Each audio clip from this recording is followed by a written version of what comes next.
खिलाफ लड़ाई लड़ने का काम किया और आगे चलकर उन्होंने महसूस किया कि बाबा साहब हमें बताकर गए हैं कि मैंने आपको वोट डालने का अधिकार दिलवा दिया है, अब आप मान सम्मान चाहते हो तो अपनी पार्टी बनाओ, इस देश की सत्ता को अपने हाथ में लो।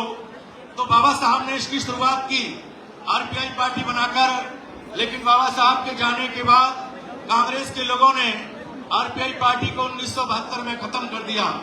उसके बाद हमारा कोई नेता नहीं रहा, हमारी कोई पार्टी नहीं रही, तो ये बहुजन समाज के लोग कांग्रेस के और दूसरे मनुवादी दलों के पिछलग्गू बन गए। ऐसी स्थिति में मानवर कांसीराम साहब को ये महसूस हुआ कि इस देश के अंदर बाबा साहब की विचारधारा को मुझे आगे बढ़ाना चाहिए। उन्होंने मानवर कांसीराम साहब ने छत्रपति साहू जी महाराज, महात्मा ज्योतिबा फूले, परम पूज्य बाबा साहब की इस विचारधारा को आगे बढ़ाने का संकल्प लिया और पूरा जीवन उन्होंने मिशन के लिए समर्पित किया। धीमे धीमे मानवर कांसीराम साहब का कारवां आगे बढ़ा, लेकिन उनके जाने के बाद भाजपा के लोगों ने, अन्य मनुवादी ताकतों ने उस आंदोलन के, उस पार्टी के नेताओं के ऊपर तमाम प्रकार के केस लगा दिए, उनको डराया धमकाया और वह घर बैठ गए। साथियों, समाज पिछले लंबे समय से परेशान है कि कौन हमारा नेतृत्व करेगा। ऐसी स्थिति में हम सब लोग कुदरत का धन्यवाद करते हैं कि हमारी लड़ाई को लड़ने के लिए कुदरत ने एडवोकेट भाई चंद्रशेखर जी को भेजा और भाई ने भीम आर्मी और उसके बाद आजाद समाज पार्टी बनाकर हम लोगों की लड़ाई लड़ने का संकल्प लिया है। आपने देखा लगातार भाई के ऊपर पुलिस प्रशासन ने झूठे मुकदमे दर्ज किए, 94 मुकदमे दर्ज किए, 4 बार हमारे प्रिय नेता को जेल में डाला और जेल में डालकर बहुत बुरी तरीके से उनको 3rd डिग्री मारपीट की, उनकी रीढ़ की हड्डी, उनके नाखून, उनके दांत सब पर चोट करने का काम किया। इतना ही नहीं, जब हमारे नेता उनकी पिटाई से डरे नहीं तो उन्होंने साजिश के तहत प्लान करके हमारे नेता को हमसे अलग करने का प्रयास किया और पिछले बरस हमारे नेता के ऊपर फायर किया, गोली चलाई, मारने की कोशिश की। 5 गोलियां हमारे नेता जिस गाड़ी में चल रहे थे उस पर उन्होंने 5 राउंड फायर किए, 4 राउंड गाड़ी में लगे, गाड़ी के शीशे टूटे, गाड़ी की बॉडी में छेद हो गए और 1 गोली हमारे प्रिय नेता के पेट को चीरते हुए आगे निकल गई। हमें कुदरत का धन्यवाद करना चाहिए कि वह गोली इस देश के गरीबों की, इस देश के मुस्लिम भाइयों की, इस देश के दलित भाइयों की, इस देश के तमाम दुखी परेशान लोगों की दुआओं की वजह से हमारे नेता को छूते हुए चली गई। आज हमारे नेता हमारे बीच में हैं। मैं आप सब लोगों से ये प्रार्थना करता हूँ, निवेदन करता हूँ कि ऐसे प्रिय नेता जो हमारे लिए संघर्ष करते हैं, हमारे लिए दिन रात भागते दौड़ते हैं और पुलिस प्रशासन से और सरकार से लड़ने का काम करते हैं, तो जो नेता पब्लिक में काम करे, पब्लिक के हितों के लिए लड़ाई लड़े, उस नेता का हमें सम्मान करना चाहिए। मैं ऐसी अपील के साथ अपने प्रिय नेता एडवोकेट भाई चंद्रशेखर जी से अनुरोध कर रहा हूं कि वे आए और अपने ख्यालात आपके बीच में रखें। भाई चंद्रशेखर जी जिंदाबाद, भाई चंद्रशेखर जी जिंदाबाद, भीम आर्मी जिंदाबाद, आजाद समाज पार्टी जिंदाबाद। भाई चंद्रशेखर जी संघर्ष करो, भाई चंद्रशेखर जी संघर्ष करो, भाई चंद्रशेखर जी संघर्ष करो। हमारा नेता कैसा हो, हमारा नेता कैसा हो। अब मैं अनुरोध कर रहा हूं हमारे प्रिय नेता एडवोकेट भाई चंद्रशेखर जी आए और अपने विचार हम सबके समक्ष रखें। माननीय चंद्रशेखर आजाद जी।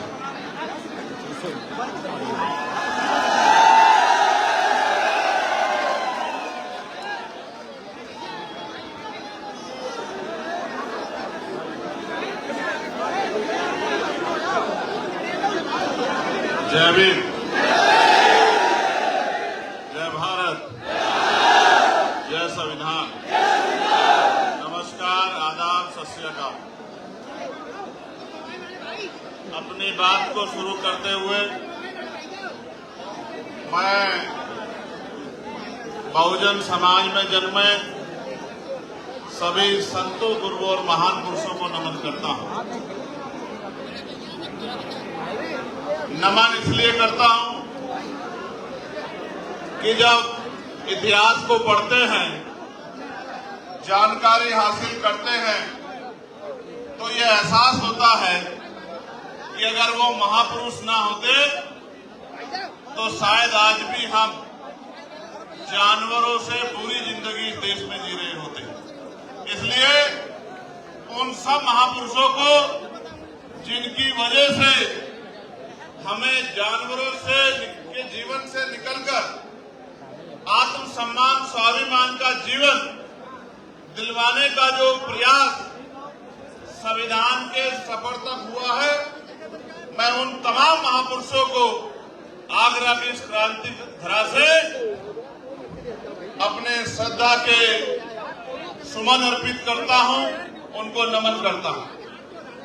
महामानव तथागत बुद्ध, संत शिरोमणि सदगुरु रविदास, गुरु नानक देव, भगवान वाल्मीकि महाराज, गुरु घासीदास, गुरु कबीर, नारायणा गुरु, उनके साथ साथ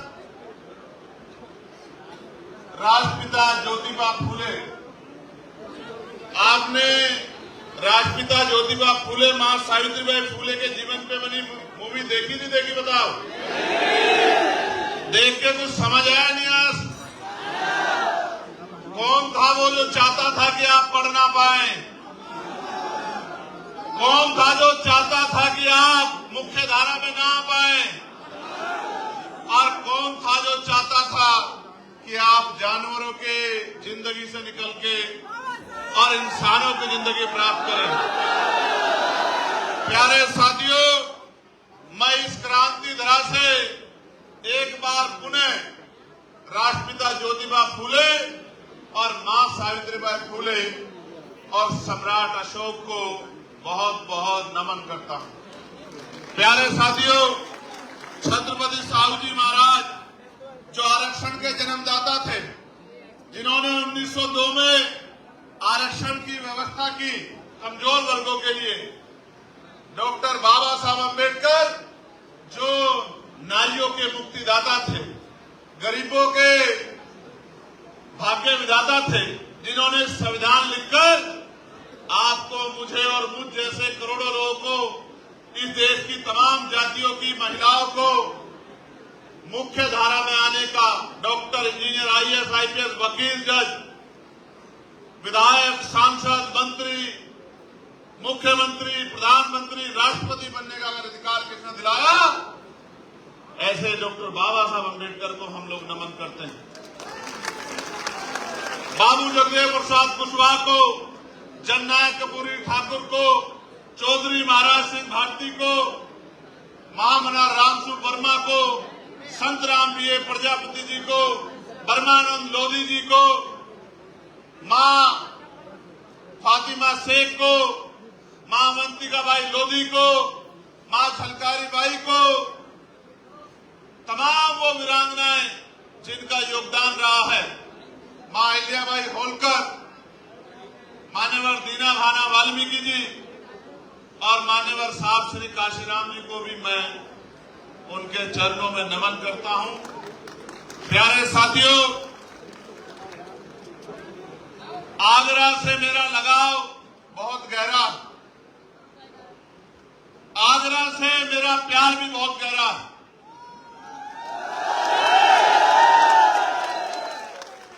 क्योंकि ये वो धरती है जहां बाबा साहब अम्बेडकर के आंसू गिरे हैं। इस धरती पर कर्ज है और हम उनकी असली औलादे हैं। हम कर्ज उतारना जानते हैं। मैं आगरा के साथियों का, जिन्होंने समय समय पे इतिहास लिख के आगरा की शक्ति को बताने का काम किया है, उन तमाम साथियों का बहुत बहुत धन्यवाद देता हूं।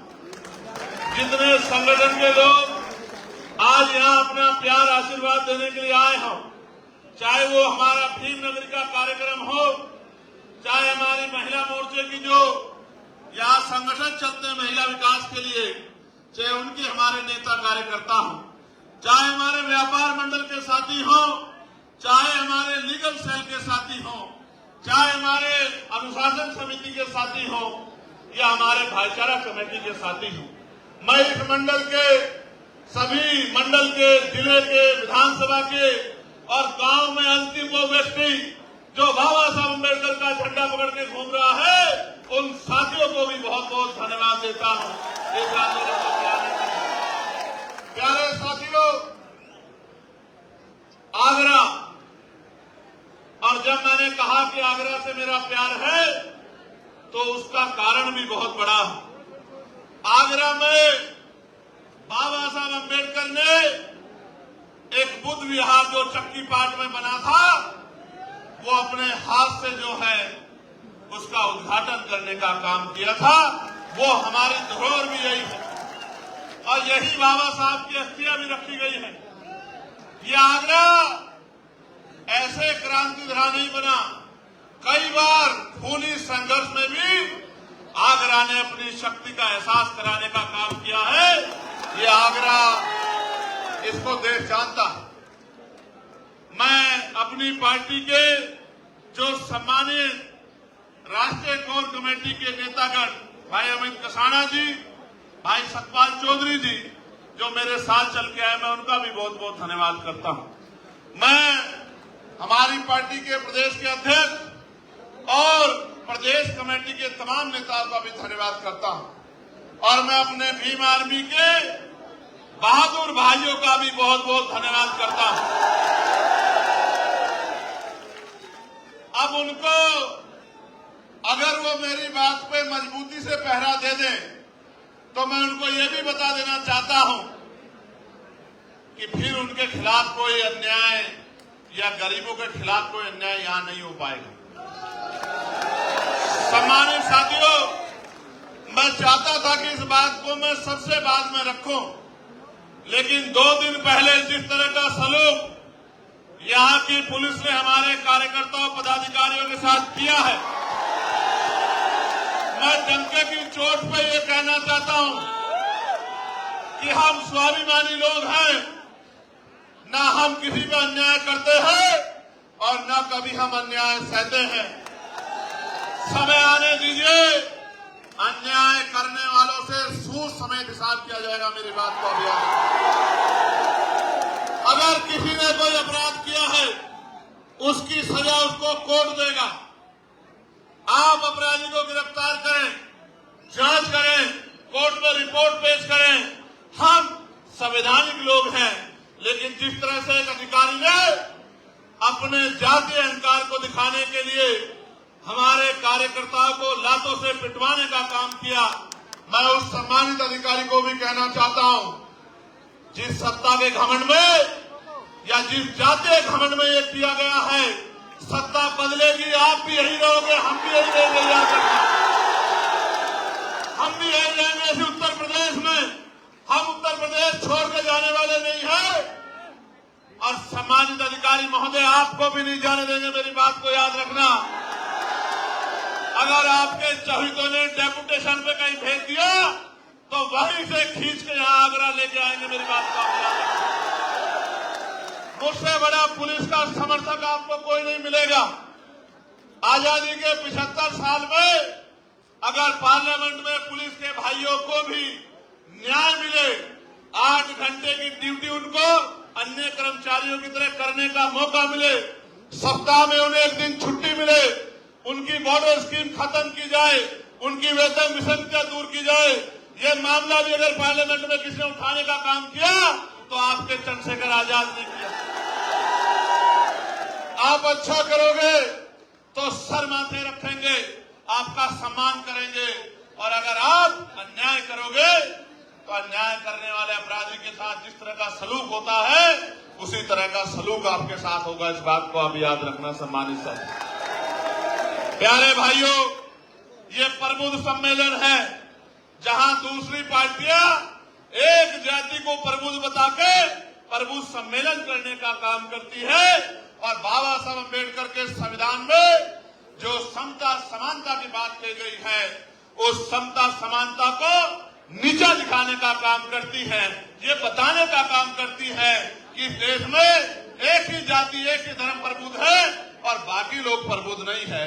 मैं आज ऐलान के साथ कहना चाहता हूं कि हमें अवसर मिला इस 75 साल में हमने भारत की कोई पोस्ट नहीं छोड़ी जिस तक हमने पहुंचने का काम ना किया हो। और ये हम सिर्फ आरक्षण के दम पे नहीं पहुंचे, अपनी मेहनत के दम पे भी पहुंचे हैं। ये भी किससे छिपा हुआ नहीं है।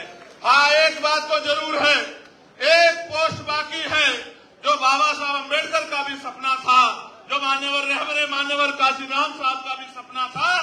इस देश में भी कमजोर वर्गों का प्राइम मिनिस्टर नहीं बना।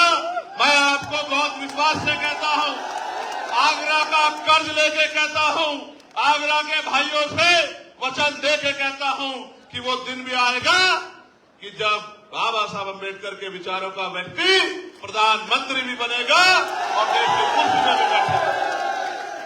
और ये होगा कैसे? ये होगा ऐसे कि देश में लोकशाही है। लोकशाही, लोकतंत्र का मतलब होता है जिनका वोट होगा उनका राज होगा, जिनका वोट होगा उनका राज होगा। यही लोकशाही का पैमाना है। और वो एक नारा ये है कि जिसकी इतनी संख्या बारी उसकी उतनी हिस्सेदारी। नारा ये है कि वोट हमारा राज तुम्हारा, नहीं चलेगा, नहीं चलेगा। आप और कहीं मत जाओ, हम आगरा पे बात आज करेंगे, आगरा मंडल पे बात करेंगे, आगरा जिले पे आप आज बात करेंगे। यहाँ हमारे पास व्यापारी भी है, यहाँ हमारे पास शिक्षक भी है, यहाँ हमारे पास डॉक्टर भी है, यहाँ हमारे पास इंजीनियर भी है, यहाँ हमारे पास वकील भी है, यहाँ हमारे पास जज भी है। सब कुछ होते हुए भी बाबा साहब ने तो ये कहा था कि जिस समाज में 10 डॉक्टर, 10 इंजीनियर, 10 वकील तैयार हो जाएंगे, उस समाज के अधिकारों को कोई छीन नहीं सकता है। लेकिन आज आप देखो किस तरह आपके अधिकारों को लूटा जा रहा है। छीना नहीं जा रहा है, लूटा जा रहा है, डकैती पड़ रही है आपकी नौकरियों पे, आपके रोजगारों पे, आपके बिजनेस पे, आपके साथ जुल्म जाति अन्याय हो रहा है। आज एक बहुत बड़े सज्जन उम्र में मेरे पास आए, मेरी तस्वीर लेके आए, मेरे सर पे हाथ रखा और एक बहुत बड़ी बात मुझसे कही और ये कहा कि मेरा आशीर्वाद आपके साथ है। मैं आगरा इसलिए भी आया हूं कि मैं आगरा के लोगों को पूछना चाहता हूं, मैंने क्या गलत किया है आगरा के लोगों? मैंने वही काम किया जो मान्यवर साहब काशीराम ने किया। मैंने उनके अलावा कोई गलत काम नहीं किया। बाबा साहब अम्बेडकर ने जब वोट का अधिकार दिलाया तो ये नारा दिया कि आज मैंने रानी का पेट चीर दिया है, राजा बैलेट बॉक्स से तैयार होगा, आपकी वोट से तैयार होगा। और उन्होंने दल बनाया, उन्होंने इंडिपेंडेंट लेबर पार्टी बनाई। जब उससे भी समाज शासन नहीं बना तो उन्होंने शेड्यूल कास्ट फेडरेशन बनाया। जब उससे भी समाज शासन नहीं बना तो उन्होंने आरपीआई बनाई। जब आरपीआई बन गई उससे पहले ही बाबा साहब अम्बेडकर हम लोगों को छोड़कर चले गए। आरपीआई बन गई, मान्यवर काशीराम साहब आरपीआई के आंदोलन को आगे बढ़ाना चाहते थे। वो क्लास 1 के अधिकारी थे, डीआरडीओ में इंजीनियर साइंटिस्ट थे, नौकरी छोड़ दी, परिवार छोड़ दिया, शादी नहीं कराई, सारी संपत्ति को त्याग दिया और भूखे प्यासे समाज को समझाने निकल गए। जब वो समाज को समझा रहे थे तो समाज कांग्रेस को वोट देता था, अन्य पार्टियों को वोट देता था। जब काशीराम समझाने जाते थे मान्यवर तो हमारे लोग ये कहते थे कि काशीराम आ गए हैं और हमें शासक बनाने की, हुक्मरान बनाने की बात कर रहे हैं। इन्होंने अपनी तो नौकरी छोड़ दी है और हमारे बच्चों के नौकरी के रास्ते भी बंद करना चाहते थे। साहब ने घर घर जाके समझाया, अपमान भी सहा, तिरस्कार भी सहा, आरोप भी सहे। यही दूसरी पार्टियों के लोग उनको सीआईए का एजेंट कहते थे। तमाम परेशानियां उठाने के बाद उन्होंने अपना लक्ष्य नहीं छोड़ा और जब आरपीआई ने मौका नहीं दिया तो उन्होंने अपनी पार्टी बनाई, अपना संगठन बनाया, समाज की जड़ें पैदा की, घर घर जाके लोगों को जगाया, गिरे पड़े समाज में नेता बनाने का काम किया। और आज उनकी बदौलत उनसे सीख लेके मेरे जैसे लोग, आपके जैसे लोग तैयार होके पिछले आंदोलन में आहुति देना चाहते थे, उसी आंदोलन को कामयाब करना चाहते थे, उसी आंदोलन को दिल्ली ले जाना चाहते थे।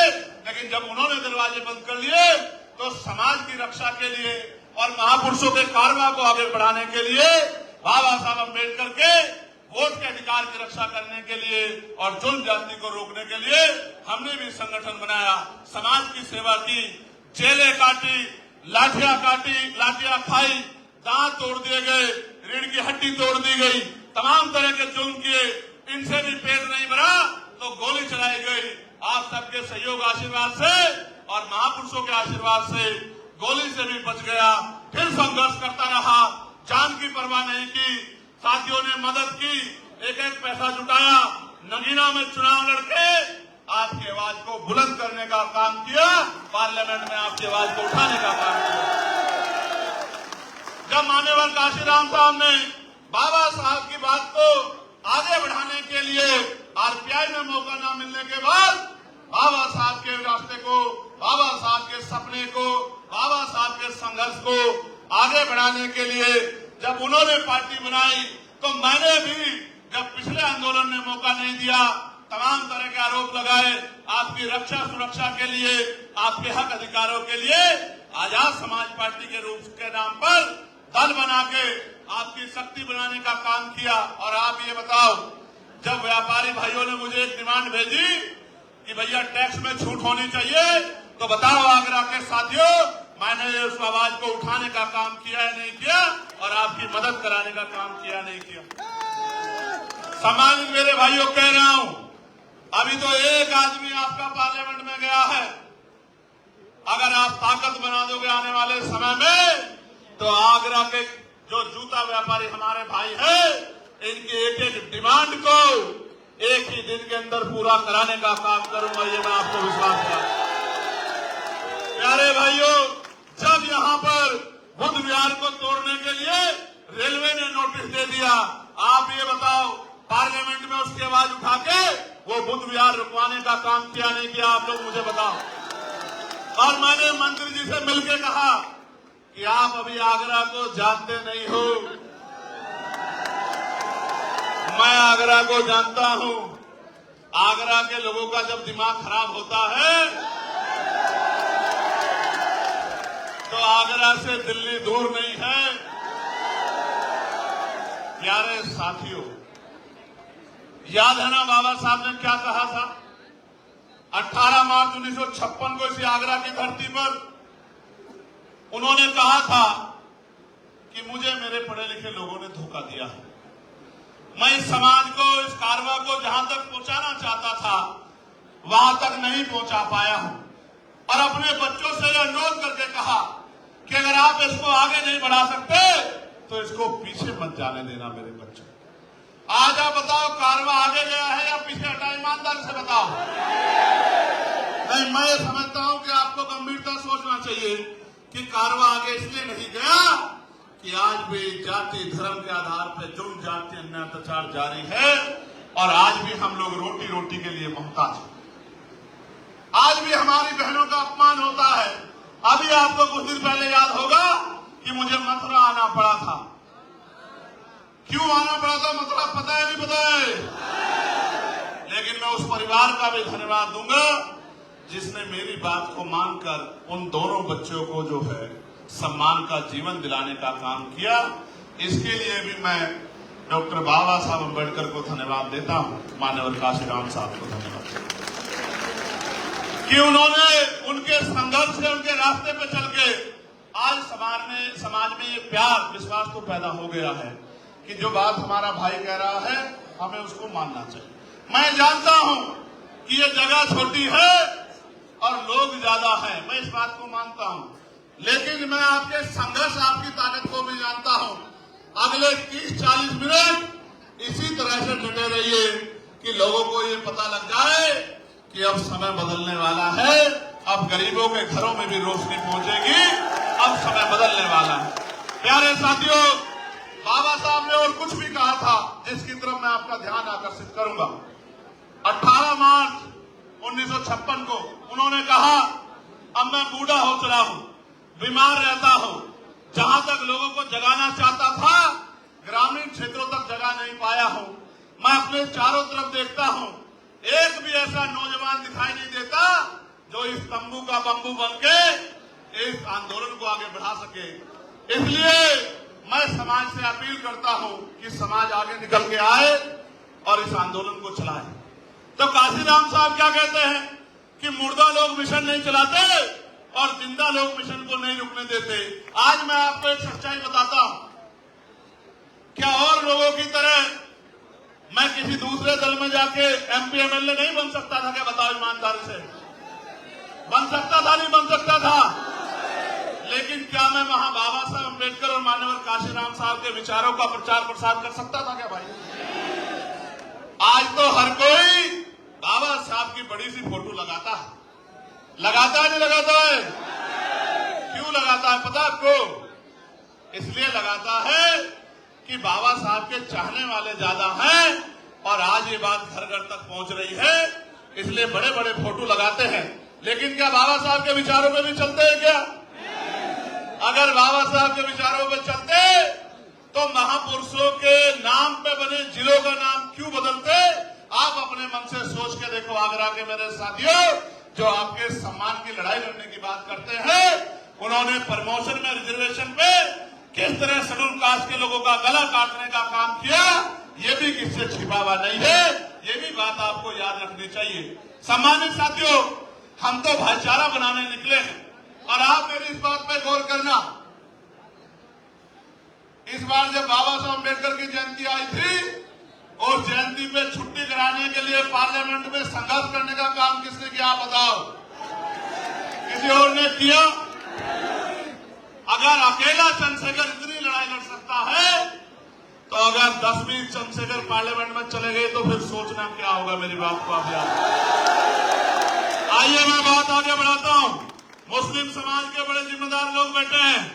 अभी मेरठ में एक दरोगा जी ने एक गरीब की ठेली वाले को किस तरह पीटने का काम किया, वो किससे छिपा मानेंगे।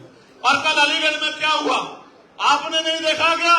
ये किसी के हम अंदर हिम्मत नहीं है बोलने की। बताओ मैं भी अन्याय पर चुप हो जाऊं क्या? बताओ तो आप बताओ। अगर किसी ने अपराध किया है तो उसको कोर्ट सजा देगा, उसको पुलिस सजा देगी, उसको पुलिस गिरफ्तार करके ले जाएगी। क्या भीड़ के हाथ में उसको मारने के लिए छोड़ देना चाहिए? अभी तो आरोप भी तय नहीं हुए, पिछले कितने ऐसे आरोप लगे हैं और बाद में कोर्ट ने उस पूरे आरोप को गलत साबित करके उनको बाइज्जत बरी करने का काम किया है। वो बच्चे अपनी पर्ची दिखा रहे थे। ये जो बड़े बड़े मीट के कारोबारी हैं, आप ये फैक्ट्रियां पता करो कि ये मुसलमानों की है, दलितों की है, पिछड़ों की, आदिवासियों की है या सो कोड अपर कास्ट के लोगों की। ये सारी मीट की फैक्ट्रियां है जहां धड़ाधड़ जो है मीट का काम आगे बढ़ रहा है। उन बच्चों को किस तरह मारने का काम किया और ये मारपीट पुलिस की जानकारी में, पुलिस की सुरक्षा में हुई। जब रक्षक अपना काम छोड़ देगा तो फिर खाल उतरनी तो लाजमी है। आज बारातें रोकी जा रही हैं, आज आपके अधिकारों को लूटा जा रहा है। किसान भाइयों को कहा गया कि आपकी आमदनी दोगुना कर देंगे, आपको सब्सिडी देंगे।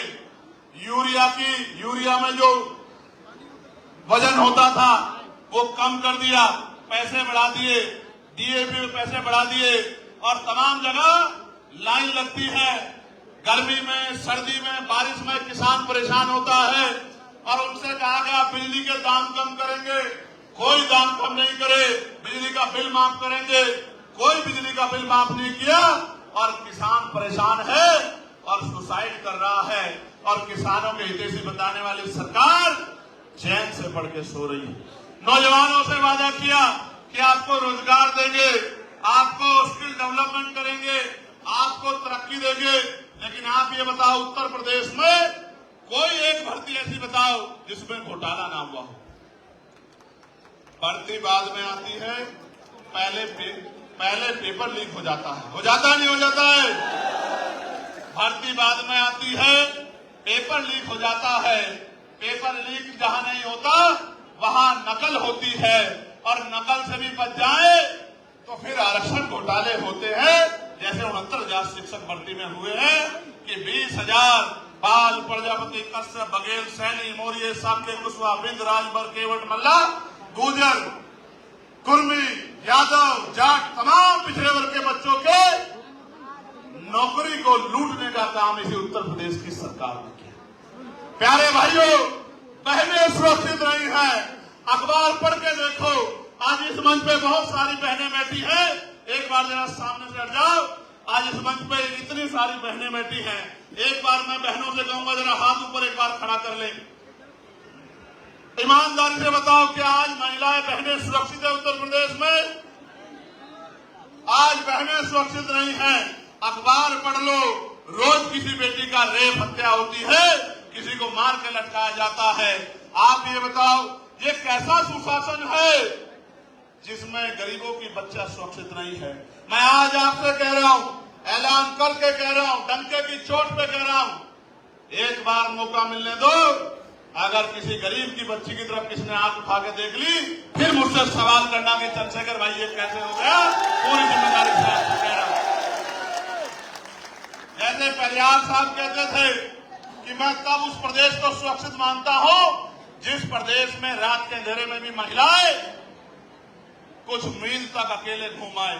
यहां तो आप घर में सुरक्षित नहीं है, बाजार में सुरक्षित नहीं है, ट्रेनों में सुरक्षित नहीं है, सार्वजनिक स्थलों में सुरक्षित नहीं है। और तरक्की कहते थे महिलाओं की तरक्की करेंगे, 5 किलो अनाज पे लाके रख दिया कि ये अनाज के चक्कर में रोजी रोटी को भूल जाएं, शिक्षा को भूल जाएं, रोजगार को भूल जाएं, अच्छी अस्पताल व्यवस्था को भूल जाएं। कल ही मैंने देखा बलिया में शर्म से सर झुक गया। एक बहन को खुले में डॉक्टर नहीं है, नर्स नहीं है, प्रसव पीड़ा हुई, खड़े खड़े उसको जो है उसकी डिलीवरी हुई, दूसरी महिला उस बच्चे को खून में लथपथ बच्चे को लेके बैठी है। ये व्यवस्था दी है इस सरकार ने। इस गरीब, किसान, पिछड़ा, दलित, मुसलमान विरोधी सरकार को उखाड़ के फेंकने के संकल्प को लेकर मैं आगरा आपके बीच आया हूं कि अब आपको कमर कस लेनी चाहिए। अब ज्यादा दिन नहीं देने हैं। 2012 से और 2027 तक 15 साल बैठते हैं। 15 साल बैठते हैं।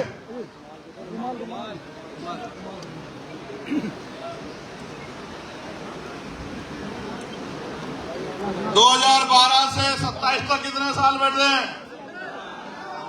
कितने साल बैठते हैं? राम जी का वनवास भी 14 साल का था। आप तो बाबा साहब के अनुयायी हो और कितने दिन वनवास रखोगे ये सोच लो। 15 साल हो जाएंगे और 15 साल में जिन वर्गों पे सत्ता नहीं होती, ना उनको नौकरी मिलती है, ना रोजगार मिलता है, ना अधिकार मिलते हैं, ना जुल्म जाति उन पर रुकती है।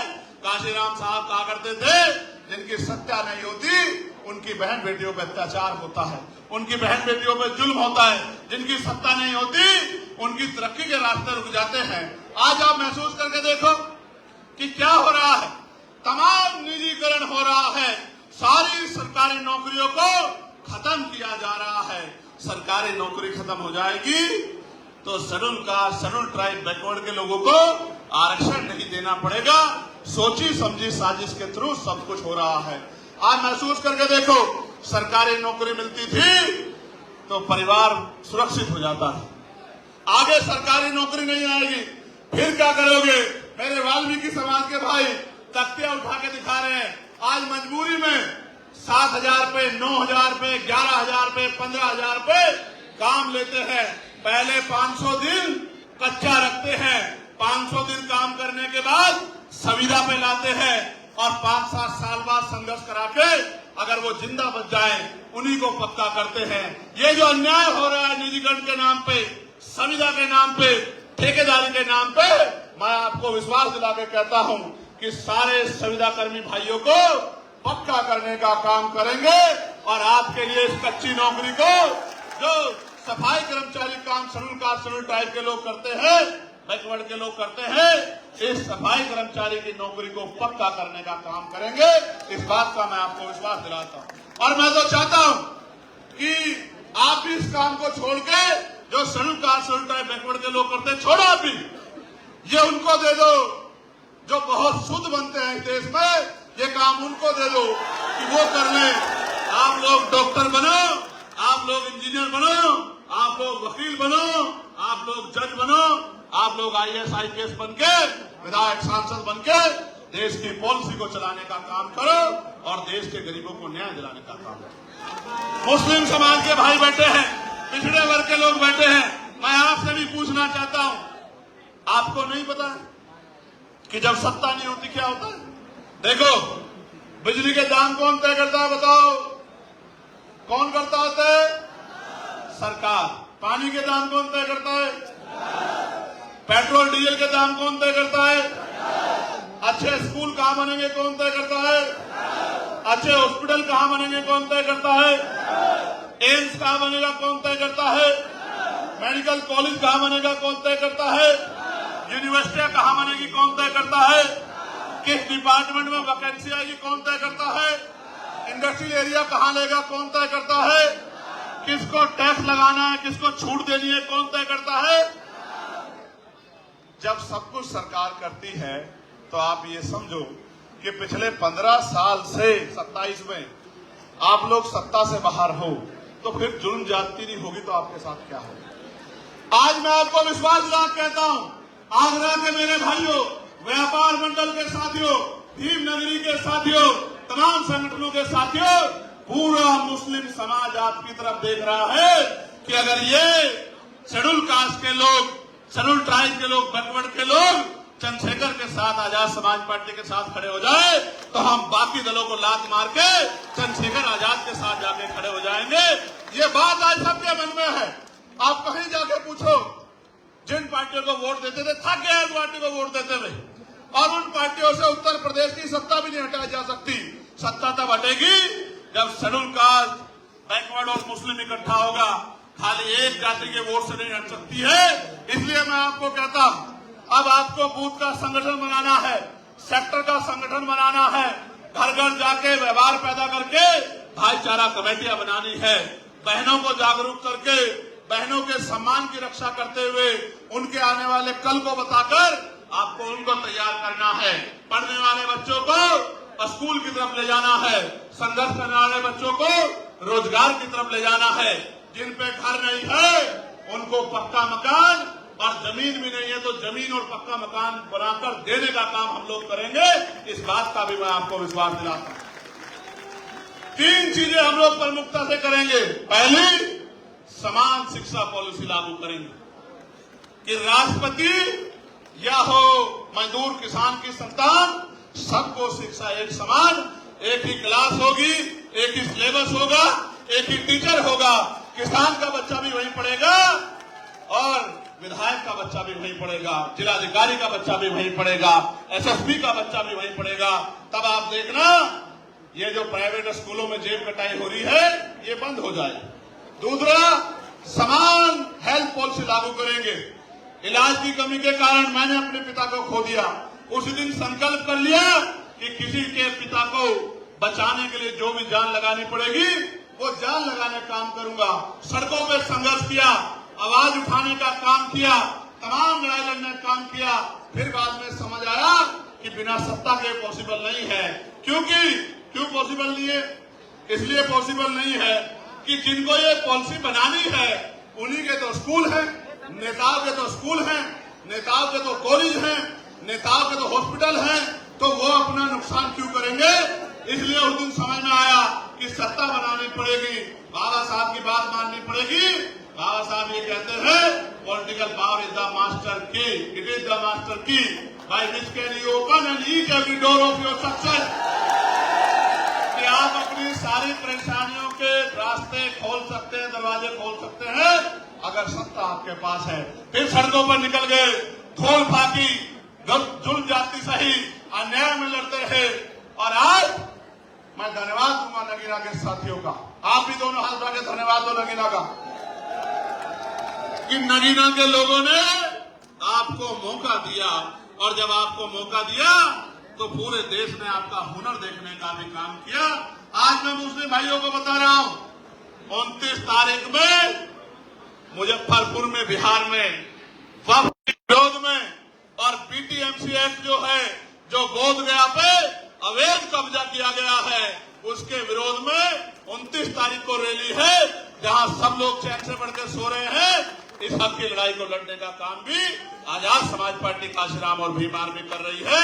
ये बात भी मैं आपको बताना चाहता हूं। हालांकि ये सच है कि मेरे पिताजी मुख्यमंत्री नहीं थे, मेरी मां मुख्यमंत्री नहीं थी, और अच्छा भी है नहीं थी, वरना आप कहते कि ये तो चम्मच वाला है।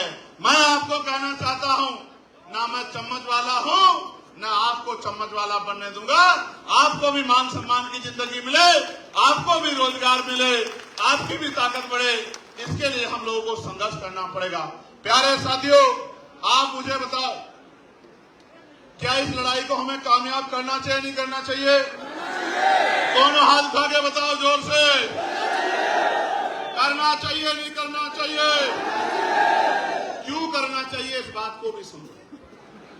जब तक हम पे ताकत नहीं बनेगी, थाने कचहरियों में हमें न्याय नहीं मिलेगा। अधिकारी कर्मचारी हमारे नहीं सुनेंगे। जो पॉलिसी हम लोग बनाएंगे वो पॉलिसी आप तक नहीं पहुंचेगी, उनका लाभ आपको नहीं मिलेगा। हर पॉलिसी को लेने के लिए आपको रिश्वत देनी पड़ेगी। ये बात भी मैं नहीं मानता सही, इसलिए हर पटल पे हमें काम करना है। तो आगरा के मेरे साथियों, इस पूरे आगरा मंडल के साथियों, जो आप यहाँ पहुंचे हैं और इतनी बड़ी संख्या में 92 में, चित्तौड़ साहब 92 में हमारी एक बड़ी नेता जो है वो इसी हॉल में आई थी, आगरा के लोग ही लेके आए थे।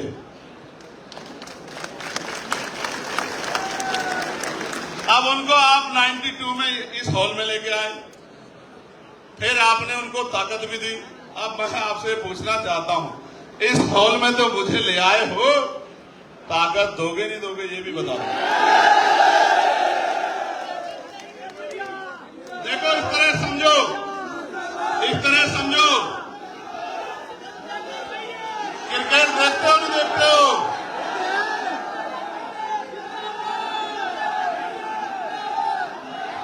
क्रिकेट देखते हो नहीं देखते हो बताओ? तो पहले नाम होता था सचिन तेंदुलकर साहब का, उनसे पहले सुनील गावस्कर साहब का, फिर उनके बाद सौरव गांगुली साहब का, फिर उनके बाद सहवाग साहब का, फिर आया एक लंबे बालों वाला जिसने सारे पुरानों को भुला दिया और आज भी जिसका डंका बजता है, भले ही आज उसके पास कुछ ना हो। उसके बाद आए कोहली साहब, फिर आए सूर्य कुमार यादव साहब, और आजकल बहुत शुभमन गिल और पता नहीं क्या क्या बड़े बड़े नौजवान, और अभी एक और वो सूर्यवंशी आ गया है, हमारा छोटा भाई रिंकू उसको कहते हैं। और आप बताओ, जब तक आप मौका नहीं दोगे, उसको प्लेइंग 11 में नहीं लाओगे, 15 में बिठा के रखोगे, 20-21 में बिठा के रखोगे, उससे पानी पिलवाते रहोगे, बल्ले उठवाते रहोगे, तो आपको क्या पता लगेगा कि ये कैसी परफॉर्मेंस दे सकता है? अभी तो 1 ही साल हुआ है।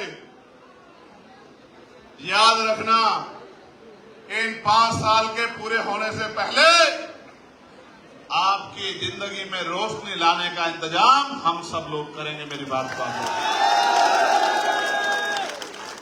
मैं आपको विश्वास दिला कहता हूं, जब तक हम लोग बाबा साहब के रास्ते में नहीं चलेंगे, यानी कि शिक्षित नहीं बनेंगे, संगठित नहीं होंगे और संघर्ष नहीं करेंगे, तब तक कुछ भी बदलने वाला नहीं है।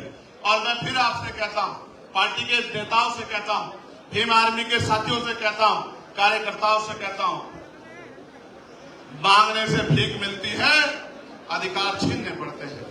अगर छीनना चाहते हो अधिकार, तो जिस तरह से पेट पालने के लिए 8 घंटे काम करते हो, रोज पार्टी को आगे बढ़ाने के लिए भी 2 घंटे 1 घंटा काम करो। क्योंकि आदमी भूखा तो रह सकता है, लेकिन अपमानित होकर नहीं रह सकता। इस बात को भी समझने का प्रयास करो। हमारी आबादी बहुत है, हमारी आबादी बहुत है, 85% लोग हैं हम लोग, लेकिन 85% होते हुए भी जुल्म सह रहे हैं, क्योंकि जागरूक नहीं है, एकजुट नहीं है। जैसे मुस्लिम समाज की आबादी 20% के लगभग है, फिर भी रोज धार्मिक नारे लगाओ वरना मार खाओ, रोज धार्मिक नारे लगाओ वरना मार खाओ। और विवाद कश्मीर में हुआ, आतंकवादियों के खिलाफ पूरा देश खड़ा था, लेकिन सरकार के लोगों ने यहां भी मुस्लिम भाइयों को पीटने का, परेशान करने का काम किया। और ये बेचारे उन नेताओं की तरफ देखते हैं जिनको आगे बढ़ाते आए, ताकत देते आए, कुर्सी बिठाते आए, और वो नेता ये उनकी तरफ देखते हैं और वो दूसरी तरफ देखते हैं। उनको पता है कि ये कहीं जाने वाले नहीं है, ये पीठ छिप के भी हमारे पास ही आएंगे, तो इनकी आवाज उठाने का कोई मतलब नहीं मानता। मैं इनको कहना चाहता हूं, थोड़ी सी हिम्मत जुटा लो, मन पक्का कर लो, एक मौका चंद्रशेखर आजाद को दो। अगर दोबारा किसी नेता की जरूरत पड़ जाए तब फिर मुझे कहना। पिछले कुछ दिनों में अपराध की बाढ़ आ गई है। आगरा में भी सुन रहा हूं, जो आगरा हमारा किला था वहां भी बारात रोकी जा रही है। दिल में बड़ी तकलीफ थी, कार्यकर्ताओं पे हमला हो रहा है, कार्यकर्ताओं पे झूठे मुकदमे लगाए जा रहे हैं। दिल में तकलीफ थी, हर दिन इंतजार कर रहा था कि आगरा का दिन कब आएगा, आगरा का दिन कब आएगा। आज आगरा का दिन आया, आगरा का दिन तो आ गया। आजाद समाज पार्टी का दिन आएगा नहीं आएगा ये भी मुझे बता दो। अच्छा आप बताओ, अभी मेरे हाथ में ना ट्रांसफर करने की पावर, ना पोस्टिंग करने की पावर, ना नौकरी देने की पावर, ना रोजगार देने की पावर, ना जुर्म जाति रोकने की पावर। अभी मैं पार्लियामेंट में आवाज उठा सकता हूं और आपके लिए धूप में, छांव में, गर्मी में, आंधी में, तूफान में।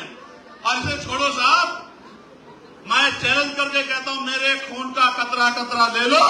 अगर मेरे खून के बहने से आपको सम्मान का जीवन मिलता है, बाबा साहब का सपना पूरा होता है, तो खून का कतरा कतरा भी आपके लिए निछावर करने के लिए तैयार। क्या मुझे और कोई परीक्षा देनी है? अपने दिल पे हाथ रख के बताओ, क्या और कोई परीक्षा देनी है मुझे? तो सिर्फ नारे लगाने से काम नहीं चलेगा। जब तक आप बूथ कमेटी नहीं बनाओगे, भाईचारा कमेटी नहीं बनाओगे, अनुशासन पैदा नहीं करोगे, संगठन नहीं बनाओगे, विश्वास पैदा नहीं करोगे, लोगों के साथ व्यवहार बना के उनको साथ लाने का काम नहीं करोगे, तब तक कुछ भी बदलने वाला नहीं। इसलिए बताओ, बदलोगे नहीं बदलोगे? सोच समझ के बताओ, बदलोगे नहीं बदलोगे? आप सोचो, ना स्कॉलरशिप मिल रही है, ना एजुकेशन मिल रही है, ना अच्छा इलाज मिल रहा है, ना रोजगार मिल रहा है, ना लोन मिल रहा है, ना टैक्स में छूट मिल रही है। मिल रहा है तो एक चीज इस सरकार में, अपमान, अन्याय, जुर्म, जाति, और जो जमीनें हमें मिली थी उन जमीनों को भी लूटने का काम ये सरकार कर रही है। तो इस सरकार का जाना जरूरी है नहीं जरूरी है बताओ? तो सोचो, सरकार चली गई, लेकिन अगर आपकी नहीं बनी तो आपके हिस्से में क्या आया? समझे नहीं समझे? भाई ये फोन इस हाथ में था, अब इस हाथ में चला गया, आपके हिस्से में क्या आया? आप बीच में खड़े हो जाओ दीवार बन के कि ये ताकत इधर से जाएगी तो हमारे पास आएगी, इस बात को दीवार बन के खड़े हो जाओ। सुबह हो शाम, आप चाहे ईंटें उठा रहे हो, भट्टे पे हो, कोलू पे हो, रिक्शा चला रहे हो, कोई छोटी दुकान चला रहे हो, रेडी पटरी पे हो, एक ही बात आपके कान में गूंजनी चाहिए, जो बात आपसे कह के यहां से विदाई लूंगा कि हमें अपनी ताकत 2027 में बनानी है। ये बात आपके कानों में हर समय गूंजनी चाहिए।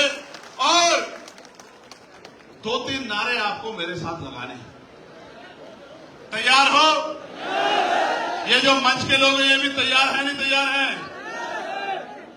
हमारी सेना जिंदाबाद, भारतीय सेना जिंदाबाद, हमारे अर्धसैनिक बल जिंदाबाद, हमारे अर्धसैनिक बल जिंदाबाद, देश का किसान जिंदाबाद, देश का मजदूर, देश का नौजवान जिंदाबाद,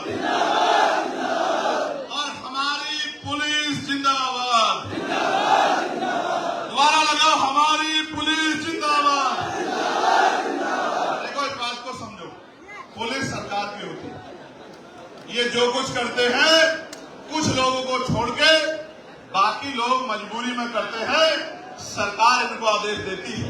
कल आपकी ताकत बनेगी तो ये अनुशासित होके संवैधानिक तौर पे काम करेंगे। मैं आपका